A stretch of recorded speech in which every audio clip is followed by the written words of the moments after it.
बिस्मिल्लाहिर्रहमानिर्रहीम रब्बिश रह ली सदरी व यस्सिर ली अमरी वहलुल उक़दतम मिन लिसानी यफ़क़हू क़ौली। डियर फ्रेंड्स, अस्सलामु अलैकुम। वकालतनामा की एक नई एपिसोड के साथ मोहम्मद अली गुजर आपकी खिदमत में हाजिर है। डियर फ्रेंड्स, जैसा कि आप लोग जानते हैं, हमने BU TV के साथ कोलैबोरेशन करते हुए एक इंटरव्यू सीरीज़ लीगल माइंड्स का आगाज़ किया है। तो उसी तनाज़ुर में आज हमारी जिन शख्सियत को मैंने मदऊ किया है, ma'am Hafiza Amna Sadia. She is the most talented lady I have ever met. तो मैम, हम आपका बहुत शुक्रिया अदा करते हैं कि आपने मुझे मौका दिया कि मैं thank you so much for the kind introduction. अच्छा मैम, मैं आपसे कुछ छोटे छोटे सवालात पूछूंगा ताकि हमारी ऑडियंस जो है हमारी इस नशिस्त से मुस्तफ़ीद हो सके। अच्छा मैम, सबसे पहले आप ज़रा हमें अपनी अर्ली एजुकेशन के बारे में ज़रा सा गाइड करें कि आपने अर्ली एजुकेशन कहाँ से हासिल की और ये वकील बनने का ख्याल कैसे है? अर्ली एजुकेशन यहीं इस्लामाबाद की है, क्योंकि I was born here, lived here, तो यहीं इस्लामाबाद में। और इनिशियली चूँकि मेरे नाम में आपने सुना होगा हाफ़िज़ा का वर्ड है, तो मैं बेसिकली स्कूल जाने से पहले मैंने हिफ्ज़ स्टार्ट किया था।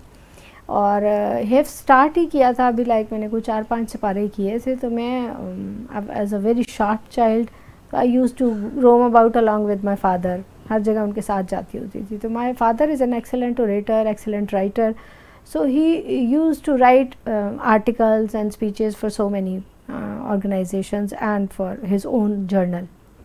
So उन्होंने एक मेरी आपी के कॉलेज में प्रिंसिपल ने उनको रिक्वेस्ट की थी कि आप हमारे बच्चों के लिए एक स्पीच लिख के दें।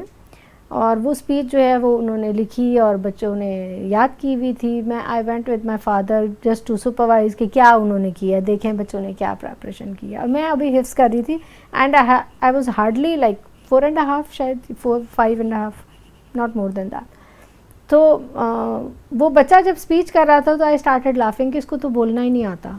तो द प्रिंसिपल गॉट अनॉयड कि आप बच्ची कैसे बात कर रही है, कहती हैं आप बोल के दिखाएं। And the way I articulated, she was amazed.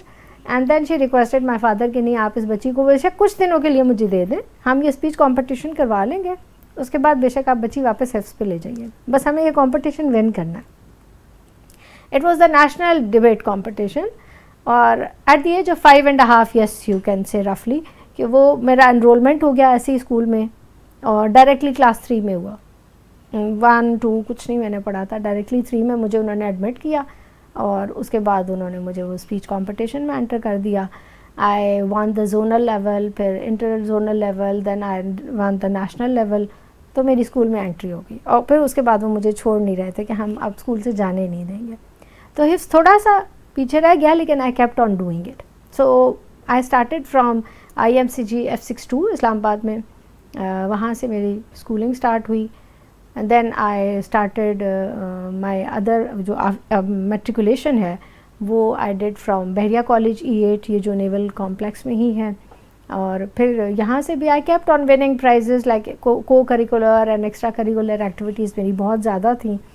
And I remained student of the year for 4-5 years. Up till 8th class I was always first, never second. So this was my initial education. Then I went to Pakistan Embassy College Tehran because my father was the principal Embassy College. तो वहाँ चली गई, FSC मैंने वहाँ से की। FSC के बाद वापस आए तो LLB में एडमिशन लेने का शौक़ हुआ।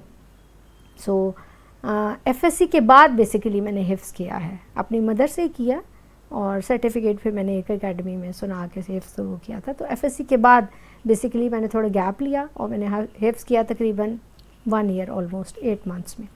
And then I started my proper education and then it was the dream of my mother to become a lawyer. माशाल्लाह। अच्छा मैम, ज़रा ये भी बताएं कि आपने LLM कहाँ से की है और आपका यानी कि स्पेशलिटी क्या है, मतलब आपने किस में स्पेशलाइजेशन की है? LLM मैंने यूनिवर्सिटी ऑफ पंजाब में किया और यहाँ से मैं शादी हो गई थी, लाहौर चली गई थी, तो वहाँ से फिर मैंने पंजाब यूनिवर्सिटी से ही किया, पंजाब यूनिवर्सिटी लॉ कॉलेज से। It was the general LLM programme जिसमें स्पेशलाइजेशन फिर आपकी अपनी मर्ज़ी है कि आप डिज़र्टेशन किस में करते हैं। तो मेरा इंटरनेशनल एनवायरमेंटल लॉ में स्पेशलाइजेशन है, उसमें मैंने थीसिस किया। But my area of interest always remained the constitutional law and contracts, ये जो कमर्शियल लॉ है। अच्छा मैम, ज़रा हमारी ऑडियंस को ये भी बताएं कि आपने प्रैक्टिस की या डायरेक्टली टीचिंग में आ गई? नहीं, मैंने प्रैक्टिस की है इनिशियली 2 इयर्स के लिए, और लाहौर की जो इतनी वाइल्ड क्राउड कल्चर है उसमें प्रैक्टिस की है। So and it was a wonderful experience. और उसके साथ साथ फिर मैंने I consider myself as an one of the distinguished persons as I was offered teaching by the vice chancellor of the University of Punjab, Kamran Mujahid sahab. He himself offered me कि आप ज़रूर हमारे पास ज्वाइन करें. So right after my degree I was offered visiting lectureship, so I joined. और फिर इसी तरह एकेडेमिया और प्रैक्टिस साथ साथ रही. मैम टीचिंग में कितना अरसा हो गया और कौन सा सब्जेक्ट पढ़ाना अच्छा लगता है? Teaching, overall my professional experience varies up to the extent of like almost 16 years, and उसमें teaching को almost you may call 5 and 5 10 years almost teaching experience है. and apart from that उसके साथ मेरा different government sector का experience है और दूसरा administrative experience है. जैसे government sector में I have worked in the Ministry of Law and Justice for 2 years as a Deputy Legislative Advisor in MP3 scale. And then I joined Parliament of Pakistan, where I served as a consultant legislative drafting, that almost for 2 years. And then I joined Bahria University. Or in between I've worked in the University of Central Punjab Lahore and University of Punjab Lahore. माशाल्लाह. अच्छा ma'am ज़रा ये भी बता दें कि आपने जैसे कि अर्ज़ की है कि पार्लियामेंट में भी आपने काम किया है, तो ज़रा मैं आपसे एक सवाल पूछना चाहता हूँ कि ज़रा हमारी ऑडियंस को ये बताएं कि पार्लियामेंट्री कमेटीज़ क्या होती हैं और पार्लियामेंट्री कमेटीज़ की टाइप्स ज़रा अर्ज़ करें. जी जी. पार्लियामेंट्री कमेटीज़ जो होती हैं ये बेसिकली एक रेप्लिका होती हैं हाउस की प्रोसीडिंग का. जो हाउस में प्रोसीडिंग होती है ना, बिल्कुल उसी का तकरीबन रेप्लिका होती है. ये कमेटीज़ बनाई जाती हैं. जैसे अभी सेशन स्टार्ट हुआ है, आपने देखा नेशनल असम्बली के इलेक्शन हुए, नए लोग इंडक्ट हुए हैं, सारे मेंबर्स नए आए हैं. अब स्पीकर साहब जो है वो कुछ कमेटीज़ के लिए अप्रूवल दे देंगे. जितनी मिनिस्ट्रीज़ और डिविजन्स होंगी उतने ही तकरीबन आपके पास कमेटीज़ होंगी. और वो सारी कमेटीज़ जो ये नेशनल असम्बली की बात कर रही हूँ कि नेशनल असम्बलीज़ में जितनी भी डिविजन्स होंगी ना, आपकी मिनिस्ट्रीज़ हैं या डिविजन्स हैं, उनसे कंसर्न आपके पास कमेटी होगी. जैसे फेडरल आपके पास ministry of federal education and professional training है, ये एक मिनिस्ट्री है. इससे रिलेटेड एक स्टैंडिंग कमेटी होगी which will be working on basically those areas which are related to ministry of federal education and professional training. उसके अलावा आपकी जैसे इस्टेब्लिशमेंट डिवीज़न है, कैबिनेट डिवीज़न है, इन सब से रिलेटेड एक आपके पास स्टैंडिंग कमेटी होगी नेशनल असम्बली में. लाइकवाइज सेनेट में भी बिल्कुल इसी तरह कुछ स्टैंडिंग कमेटीज़ होती हैं और कुछ स्पेशल कमेटीज़ होती हैं. अब ये चेयरमैन साहब का या स्पीकर नेशनल असम्बली का अपना प्रेरोगेटिव होता है कि वो कमेटीज़ को किस तरह चलाना चाहते हैं. फॉर एग्ज़ाम्पल कुछ स्टैंडिंग कमेटीज़ होंगी जो जितना अरसा सेनेट का या नेशनल असम्बली का टेन्योर होगा वो कमेटीज़ रहेंगी. कुछ कमेटीज़ होती हैं जो स्पेशल कमेटीज़ होती हैं और किसी थोड़े टाइम के लिए बनती हैं और किसी एक कॉज को या पर्पस को अचीव करने के लिए बनती हैं. ठीक है. अब कुछ कमेटीज़ ऐसी हैं जो उनके रूल्स और प्रोसीजर्स को लुक आफ्टर करती हैं, तो वो भी स्टैंडिंग कमेटीज़ होती हैं. कुछ कमेटीज़ ऐसी भी हो सकती हैं, जैसे हमने एक सेनेट में कमेटी कॉन्स्टिट्यूट की थी to address the concerns of people who are aggrieved from federal government. अब उसमें वो सारे लोग थे जैसे कि जिनको कोई ना कोई इशू है, जो फार फ्लंग एरियाज से हैं, चाहे वो बलूचिस्तान से हैं, वो केपी के एरिया से हैं या हमारी एजेंसी से उनका ताल्लुक है, लेकिन उनके कुछ कंसर्न्स हैं, तो उनके कंसर्न्स को एड्रेस करने के लिए एक स्पेशल कमेटी कॉन्स्टिट्यूट की गई. सो डिफरेंट कमेटीज़ हैं जिनमें मोस्टली स्टैंडिंग कमेटीज़ होती हैं concerning different departments of the government, federal government, ताकि वो उनकी वर्किंग को मॉनिटर करें, उनके ऊपर एक चेक एंड बैलेंस रखें कि अगर वहाँ कोई काम ठीक नहीं हो रहा तो उनको वहाँ बुलाया जाए और उनको बुला के फिर पूछा जाए कि आपके पास ये टास्क दिया गया था, ये लेजिस्लेशन थी, इसके ऊपर कितना अमल दरामद हुआ. So basically I would say कि हाउस की जो प्रोसीडिंग्स हैं वो शायद इतनी इफेक्टिव नहीं होती, लेकिन जो कमेटी की प्रोसीडिंग है that is purely a legislative work और प्योरली पार्लियामेंट्री वर्क है. So hats off to those committee members who are working, क्योंकि वो बहुत सीरियसली उसको लेते हैं और बहुत अच्छे तरीके से काम होता है उसमें. अच्छा मैम, आपने जिक्र किया है इस्टेब्लिशमेंट डिवीजन और कैबिनेट डिवीजन का, तो ज़रा हमें इनके बीच में फ़र्क ज़रा बता दें ताकि. अच्छा, इस्टेब्लिशमेंट डिवीजन बेसिकली एक पेरेंट मिनिस्ट्री है जो सारी गवर्नमेंट ऑर्गेनाइजेशंस को लुक आफ्टर करती है. उनके जितने हायरिंग के, फायरिंग के, जितने उनके पोस्ट को क्रिएट करना है, वो फेडरल गवर्नमेंट यानी प्राइम मिनिस्टर ऑफ पाकिस्तान के बिहाफ पे इस्टेब्लिशमेंट डिवीज़न वर्क करती है और वो उनको एक असिस्टेंस प्रोवाइड करती है पीएम को कि पूरे ऑल ओवर पाकिस्तान जो डिफरेंट कैडर्स हैं सर्विसेज के अवेलेबल, उनको कहाँ कहाँ डिप्यूट करना है, उनको कहाँ कहाँ अपॉइंटमेंट्स उनकी होनी है। बेसिकली इस्टेब्लिशमेंट डिवीज़न उनके हवाले से रूल मेकिंग करती है, रूल्स बनाते हैं, स्टैट्यूटरी ऑर्डर्स पास करवाते हैं और उनकी जॉब्स डिस्क्रिप्शन डिफ़ाइन करते हैं कि किसका क्या जॉब डिस्क्रिप्शन होगा और कौन सा कैडर किस एरिया में काम करेगा। हमारा चूँकि आईसीटी तक अब लिमिटेड है आफ्टर डिवोल्यूशन, सो इसी तरह हर प्रोविंस की अपनी एक इस्टेब्लिशमेंट डिवीज़न है, ठीक है, and they are working like that. जो कैबिनेट डिवीज़न है it is basically for the assistance of federal cabinet, जो प्राइम मिनिस्टर की कैबिनेट है, और उस कैबिनेट में जितने भी आपके लॉट ऑफ मिनिस्टर्स हैं उन सब के लिए एक असिस्टेंस प्रोवाइड करती है। फिर कैबिनेट मीटिंग्स को अटेंड करना, उनको लिए एजेंडाज बनाना, जो पीएम की कैबिनेट है उसके हवाले से जितने हमारे पास बजट्स हैं उनको देखना, सारी मिनिस्ट्रीज़ के हवाले से जो चीज़ों को एलोकेशन करना है, बजट की मैनेजमेंट करना है। सो पीएम ऑफिस की बेसिकली एक असिस्टेंस मिनिस्ट्री है जो ओवरऑल सारी फेडरल कैबिनेट के मैटर्स को लुक आफ्टर करती है। मैम, क्योंकि कॉन्स्टिट्यूशनल लॉ जो है वो आपका कोर सब्जेक्ट है, तो मैं इसी रिगार्डिंग आपसे सवालात ज़्यादा करूँगा। अच्छा, तो मुझे आप ज़रा ये बता दें कि जो आपकी जो आर्टिकल 199 में रिट्स का जिक्र हुआ है, पहले तो ज़रा हमारी ऑडियंस को बताएं रिट्स होती क्या है, और फिर मैं स्पेसिफिकली आपसे ये पूछना चाहूँगा कि रिट ऑफ हेबियस कॉर्पस, इसके बारे में ज़रा थोड़ा सा अर्ज़ करें और इसकी क्या मतलब, कितनी ये मुफीद है। ओके, 5 तरह की बेसिकली, कुछ 6 भी कहते हैं, कुछ कॉन्स्टिट्यूशनल लॉ एक्सपर्ट्स उनको 6 भी कहते हैं, वैसे 5 बेसिकली रेट्स हैं। ये एक तरीका था बादशाहों का। बेसिकली हमने यूके से कॉमन लॉ इनहेरिट किया है, तो कॉमन लॉ में ये जो रेट्स का काम है ये एक किंग के बिहाफ पे कोई ना कोई अपॉइंटीज़ होते जो उसके रिप्रेजेंटेटिव्स होते थे, and they used to issue rates.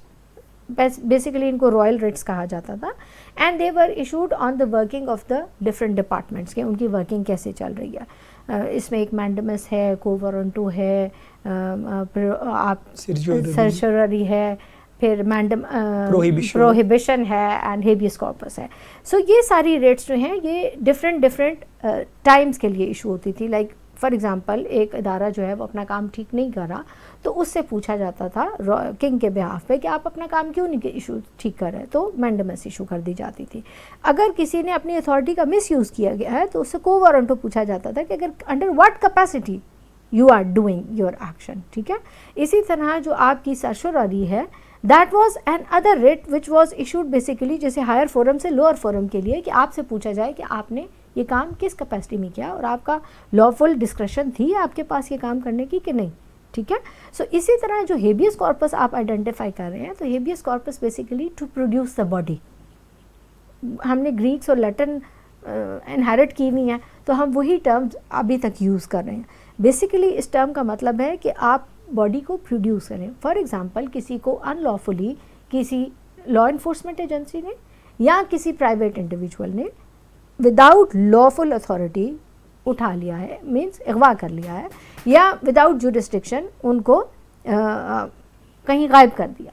अब वो पर्सन चूँकि अवेलेबल नहीं है, तो अब ये जो पहले सारी रेट्स मैंने जिक्र की उनमें लोकस स्टैंडाई, मतलब to appear before the court, to take the matter before the court, ये बेसिकली सिर्फ एग्रीव्ड पर्सन्स के पास है।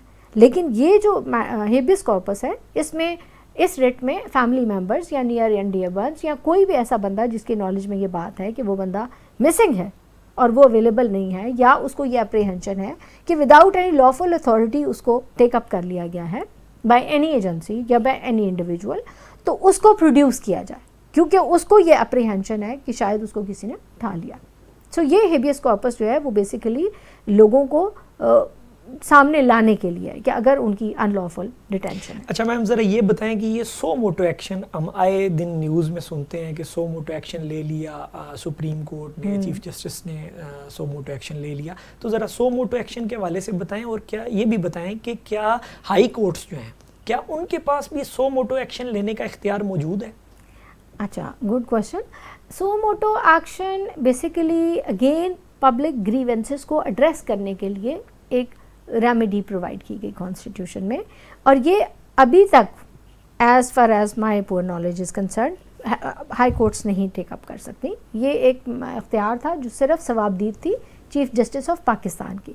लेकिन अब जो प्रैक्टिस एंड प्रोसीजर्स एक्ट अभी आया है और उसमें सुप्रीम कोर्ट के रूल्स में कुछ अमेंडमेंट हुई हैं, सो उस एक्ट के ज़रिए अब there is a panel of जजेस हु विल बी डिसाइडिंग कि सुओ मोटो नोटिस कब लेना है। सुओ मोटो का मतलब ये है कि बेसिकली ये एक इख्तियार है चीफ जस्टिस ऑफ पाकिस्तान का अर्लियर और अब वो पैनल ऑफ जजेस का, कि वो पब्लिक इंटरेस्ट के मैटर पे, जिसमें अवाम मुन्नास का कोई मैटर हो, जिसमें उनका जैसे फंडामेंटल राइट्स आप कह सकते हैं बिल्कुल, कि उनका अगर कोई राइट वायलेट हो रहा है और उनको लगता है कोर्ट्स को कि कोई कंप्लेंट उनके पास ना भी है लेकिन matter is of such a great nature, उसकी नेचर इतनी इंटेंस है कि उसके ऊपर फ़ौरन एक्शन लेना बहुत ज़रूरी है। ठीक है, तो फिर पहले तो चीफ जस्टिस खाली लेते थे, chief justice of Pakistan under article 184(3) जो उनकी ओरिजिनल जुरिस्डिक्शन है, लेकिन अब जो है वो पैनल ऑफ जजेस कर दिया गया है जिसमें 2 to 3 जजेस होंगे और वो उसको देखेंगे कि मैटर को सुओ मोटो के काबिल समझा जाएगा कि नहीं और फिर वो उसके ऊपर एक्शन लेंगे। अच्छा मैम, ज़रा अभी कॉन्स्टिट्यूशन के रिगार्डिंग बात हो रही है तो मैं आपसे एक सवाल पूछता हूँ कि आर्टिकल 239 सब सेक्शन जो 6 है उसमें हमें बता दिया गया है कि पार्लियामेंट जो है उसके पास उसकी यानी कि उसके ऊपर जो है उसके पास अनलिमिटेड इख्तियार है कि वो अमेंडमेंट इन द कॉन्स्टिट्यूशन कर सकता है। तो मेरा उसी रिगार्डिंग एक सवाल है, क्या ये जो पार्लियामेंट के पास ये जो इख्तियार है कि अमेंड कर सकता है वो कॉन्स्टिट्यूशन को 2/3 मेजॉरिटी के साथ, तो क्या इसमें फॉर एग्जांपल अगर एक पार्लियामेंट फंडामेंटल राइट्स को ख़त्म करना चाहे तो क्या वो अमेंडमेंट के ज़रिए ये कर सकती है? और फॉर एग्जांपल अगर इंडिपेंडेंस ऑफ जुडिशरी की बात कर लें तो अगर वो इंडिपेंडेंस ऑफ जुडिशरी को ही ख़त्म करना चाहे तो क्या वो अमेंडमेंट के ज़रिए कर सकते हैं? देखिए, वो जो आर्टिकल 239 की आप बात कर रहे हैं वो बेशक पावर ज़रूर दी गई है, लेकिन हमने एक सेपरेशन ऑफ पावर्स का कॉन्सेप्ट जो है वो अपने कॉन्स्टिट्यूशन में इंटैक्ट रखा है, बड़ा साइलेंटली उसको इंटैक्ट रखा है कि हमने ऐसा नहीं कहा कि आपके पास ये अनब्रिडल्ड पावर है कि आप जैसे मर्जी इसको अमेंड करें।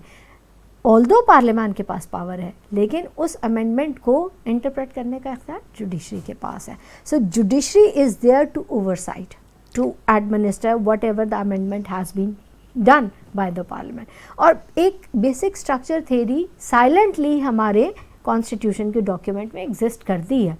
हम ये नहीं कह सकते कि अनब्रिडल्ड पावर है, बिकॉज वो जो सेपरेशन ऑफ पावर्स का कॉन्सेप्ट है it is linked with the basic structure theory of the constitution. Constitution के कुछ सेलिएंट फीचर्स हमने आइडेंटिफाई कर दिए हैं, being an Islamic Republic of Pakistan. हमने ये कह दिया कि इस्लामिक प्रोविजंस जो हैं they are our limelight, they are the beacon light, उसको हम हिला नहीं सकते और कोई चीज़ वायलेटिव टू इस्लामिक प्रोविजन है वो अमेंडमेंट कैरी आउट नहीं होगी। फिर इसी तरह जो आपके फंडामेंटल राइट्स हैं या प्रिंसिपल्स ऑफ पॉलिसीज़ हैं, they are although they are not given superficially, तो उनका पर्पज़ है और उनका पर्पज़ ये है कि पब्लिक के राइट्स को वायलेट ना किया जाए। सो इस तनाजुर में आप ये कह सकते हैं कि जो federal structure of the constitution है, इस्लामिक प्रोविजंस हैं और ये जो सेपरेशन ऑफ पावर्स का कॉन्सेप्ट है, इसको आप नहीं छेड़ सकते। और यही तकरीबन ग्राउंड्स हैं आपके जुडिशल रिव्यू के, कि जब कोर्ट्स देखती हैं कि कोई अमेंडमेंट या प्रोविज़न पार्लियामान ने पास की है तो उसको उसकी कॉन्स्टिट्यूशनैलिटी चेक की जाती है, तो इन्हीं ग्राउंड्स पे चेक की जाती है। And if the law seems to be violative to any of these grounds तो उसको नल एंड वॉइड डिक्लेयर किया जाता है। मैम बस मैं आपसे अभी एक आखिरी सवाल पूछना चाहूँगा जी ताकि आप हमारी ऑडियंस जो है हमारी नशिस्त से मुस्तफ़ीद हो। अच्छा मैम, ज़रा आप हमें ये बताएं कि जैसा कि आप जानती हैं कि अगर मैं अमेरिका को देखता हूँ, अमेरिका को तकरीबन उसके कॉन्स्टिट्यूशन को बने हुए 235 साल का अरसा तकरीबन गुजर गया और पाकिस्तान जो है इसको बने हुए अभी तकरीबन 76 साल हुए और 77 ईयर्स अभी मुकम्मल नहीं हुए। तो अगर मैं इसका जिक्र ऐसे करूं कि जो अमेरिका का आपका कॉन्स्टिट्यूशन है उसके तो तकरीबन 7 आर्टिकल्स हैं, उसके मुकाबले में हमारा जो कॉन्स्टिट्यूशन है ये एक कॉम्प्रिहेंसिव डॉक्यूमेंट है और इसके अंदर तकरीबन 280 आर्टिकल हैं और हर चीज़ के बारे में बड़े जामे अंदाज में और बड़े खूबसूरत तरीके से बयान कर दिया गया। फिर आप क्या समझती हैं कि क्या वजह है कि आए रोज़ जो हम देखते हैं कि केओस की सूरत हाल बनी होती है और इदारे आपस में आमने सामने आए होते हैं, हालांकि सब कुछ तो लिखा हुआ है। बात यह है कि एग्जीक्यूशन या सीक्रेटनेस ऑफ द डॉक्यूमेंट जो है ना वो बड़ी इम्पॉर्टेंट है। आप डॉक्यूमेंट बनाएं लेकिन उसको वो इम्पोर्टेंस या सिग्निफिकेंस ना दें तो शायद उसके ऊपर एग्जीक्यूशन करना मुश्किल हो जाएगा। आपको मैं चाइना की एग्जांपल देती हूँ, उनका एक छोटा सा डॉक्यूमेंट है, दिस लेंथ और बिल्कुल पतला सा है, और उसमें शायद कुछ प्रोविजंस हैं, अराउंड 70 या 50 प्रोविजंस हैं, और उसको वो एग्जीक्यूशन की बेस पे करते हैं। देखिए अब हमारे यहाँ, मैं आपको एक छोटा सा वाक़या बहुत ब्रीफली बताती हूँ। पार्लियामेंट के विज़िट पे कुछ चाइनीज़ आए हुए थे डेलीगेशन, और पार्लियामेंट की छत लीक कर रही थी, ठीक है। उन्होंने देखा and they discuss something with each other, और फिर दे स्माइल्ड। हमने बाद में उनसे पूछा कि आप लोग क्यों स्माइल कर रहे थे, एंड दे सेड कि नहीं रहने दें, बात ज़रूरी नहीं है। हम पूछा, इंसिस्ट किया, तो उन्होंने कहा कि ये जो कंस्ट्रक्टर या बिल्डर जिसने काम किया, ठेकेदार, अगर यहाँ चाइना में होता ना तो अब तक वो उसकी पूरी टीम समेत वो फारिग होते, अल्लाह मियाँ के पास पहुँच गए होते। सो हमारे यहाँ डॉक्यूमेंट को वो सैंक्टिटी नहीं दी जाती, वो वैल्यू नहीं दी जाती, और उसके ऊपर उस तरह अमल दरामद नहीं होता। सो अमल दरामद की कमी है, पॉलिटिकल विल की कमी है। वो पॉलिटिकल विल जो है वो अगर हम में आ जाए, और हम एज अ डेमोक्रेटिक नेशन अपनी डेमोक्रेसी को खुद सैंक्टिटी करें, तो automatically supremacy of the constitution will be there. Ma'am आपका बहुत शुक्रिया कि आपने मुझे मौका दिया इंटरव्यू में आपका कर सकूं। बस एक हमारी ऑडियंस को एक आखिरी पैगाम अच्छा सा दें ताकि बस आप सबको यही पैगाम है कि hard work is very important, और इसको आपने बोल्ड भी कर लेना है, अंडरलाइन भी कर लेना है, और आपने इसको फोकस में रखना है। और hard work in the right direction, आप चूज़ कर लें कि आपको फील्ड कौन सी ऑप्ट करनी है। जो भी फील्ड आप ऑप्ट करते हैं, जिस भी किसी फील्ड में आप जाना चाहते हैं, आजकल तो हज़ारों फील्ड आ गई, लेकिन उसमें आपने राइट डायरेक्शन में हार्ड वर्क करनी है, और फोकस अपना लैक नहीं करना। टेक्नोलॉजी ज़रूर सीखें, बहुत इंपॉर्टेंट है, but miss use of technology ना करें, उसको अपने बेनिफिट के लिए यूज़ करें। सो जितना पर्पसफुली टेक्नोलॉजी से आप फ़ायदा ले सकते हैं वो कर सकते हैं, और जितनी जल्दी उम्र में प्रैक्टिकल एस्पेक्ट की तरफ जाएं। स्किल सेट जो है सीखना बहुत ज़रूरी है। खाली नॉलेज इज़ इम्पॉर्टेंट, बट उसको स्किल सेट में कन्वर्ट करना उससे भी ज़्यादा इंपॉर्टेंट है। Wish you all the best. Ma'am आपका बहुत शुक्रिया। नाजरीन, मैं उम्मीद करता हूं कि आपने हमारे इस इंटरव्यू को एंजॉय किया होगा। मैं इंशाल्लाह आने वाले वक्त में हमारे जो वकला हज़रात हैं और हमारे मोज़िज़ टीचर्स हैं, इनको मदऊ करूंगा ताकि सीखने को चीज़ें मिल सकें। आपका बहुत शुक्रिया।